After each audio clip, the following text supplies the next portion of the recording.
បាទសូមជម្រាបសួរស្ដីពុកម៉ែបងប្អូនគ្នាបាទទាំងពីប្រាំងផ្លែក្រុងបាទនេះមកបង្ហាញបាទរថយន្តមួយគ្រឿងបាទ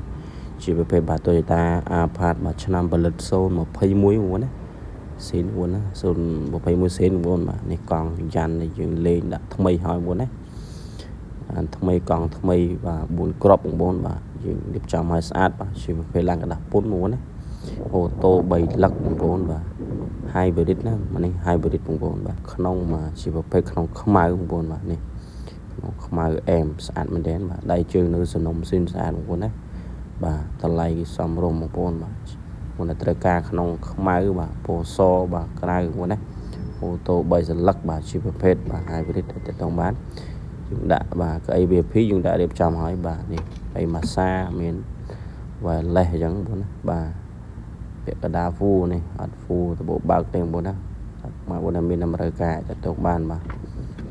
កៅអីមុខចុចបាទសងខាងបងប្អូនណាស្នូកកណ្ដាលយើងរៀបចំឲ្យមកស្អាតតែម្ដងបាទ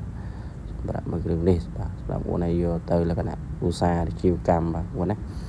ចំពោះតម្លៃគឺសមរម្យបងប្អូនណាអាចតងបានបងប្អូនបាទអរគុណសម្រាប់ការទស្សនា